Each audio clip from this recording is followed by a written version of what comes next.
વિચાર શીખીશું. તેનું નામ છે પરિવર્તન એ સંસારનો નિયમ છે.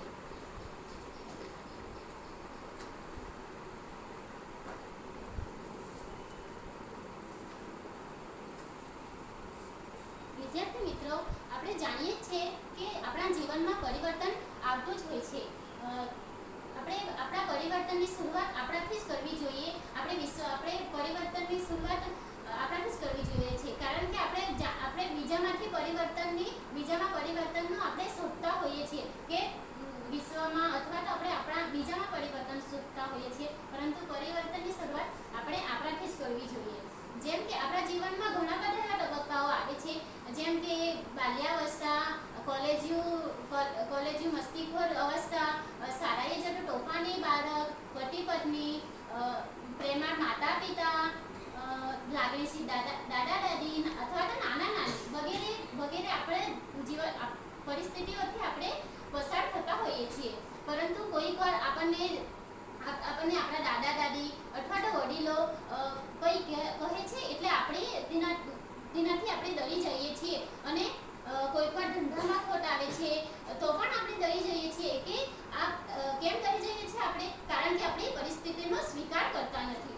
અને ભગવદ્ ગીતામાં પણ કહેવામાં આવ્યું છે કે જે થયું છે એ સારા માટે થયું છે, અને જે થાય છે એ પણ સારા માટે થાય છે, અને જે ભવિષ્યમાં થવાનું છે એ પણ સારા માટે જ થવાનું છે.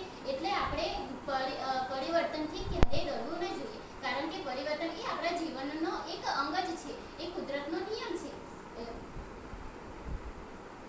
આપણે એક બે ઉદાહરણ હું તમને કહું છું. જેમ કે રાત થાય છે તો દિવસ પણ થાય છે, સુખ આવે છે તો દુઃખ પણ આવે છે. જેમ કે પાણીને તળવા માટે બરફ બનવું જ પડે છે, તેને પણ પરિવર્તન સિવાય તે તળી શકતો નથી. માટે આપણે આપણા જીવનમાં પરિવર્તન લાવવું જોઈએ. આપણે હાલને જ હમણાંનું આપણે એક ઉદાહરણ જોઈએ છીએ કે કોરોના સમયની પરિસ્થિતિથી આપણે બધા અજાણીએ જ છીએ. તો કોરોના સમયની પહેલાંની પરિસ્થિતિ, કોરોના સમયની પરિસ્થિતિ અને કોરોના બાદની પરિસ્થિતિ, એ પરિસ્થિતિમાંથી આપણે પસાર થયા છીએ ને, એટલે પરિવર્તન એ આપણા જીવનમાં જરૂરી છે. વિદ્યાર્થી મિત્રો, આપણે આ પરિવર્તન સંસારનો નિયમ છે એ જાણ્યા છે. તેના પરથી હું તમને કેટલાક પ્રશ્નો પૂછીશ, તેનું તમે મને જવાબ આપો. વિદ્યાર્થી મિત્રો, પરિવર્તનનો શબ્દ અર્થ શું થાય છે?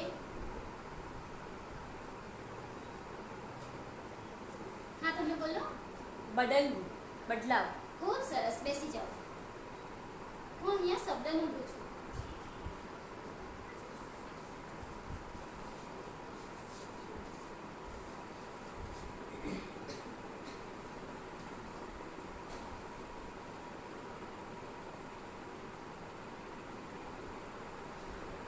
પરિવર્તન આપણા જીવનમાં શા માટે જરૂરિયાત છે?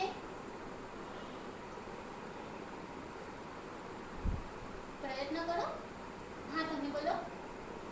પરિવર્તન આપણા જીવનમાં સારું જીવન જીવવા માટે ખૂબ જ જરૂરી છે. હા, અને સુખ અને દુઃખ આપણા જીવનમાં આવે છે, એટલે પરિવર્તનથી ડરવું ના જોઈએ.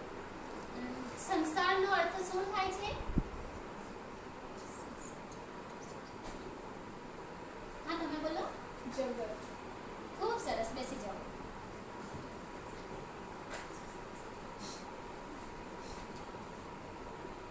હવે તમે આ મેં જે સમજાવ્યું છે તેમાંથી તમે તમારા શબ્દોમાં મને સમજાવો. હા, બોલો તમે. પરિવર્તન એ સંસારનો નિયમ છે. પરિવર્તન એ સંસારનો નિયમ છે કે આપણા જીવનમાં કોઈ પણ કઠિનાઈ, પરિસ્થિતિ, એવી સમસ્યાઓ આવે છે, તેના પર આપણે છે ને પરિવર્તન દ્વારા શીખી શકીએ છીએ. સરસ, બેસી જાઓ. ખૂબ સરસ. વિદ્યાર્થી મિત્રો, આપણે આ પરિવર્તન એ સંસારનો નિયમ છે, આ એક સુવાક્ય પરથી આપણે જીવનમાં ડરી ન જવું જોઈએ અને પરિવર્તનનો સ્વીકાર બધાએ કરવો જ જોઈએ, એ વિશે આપણે શીખ્યા.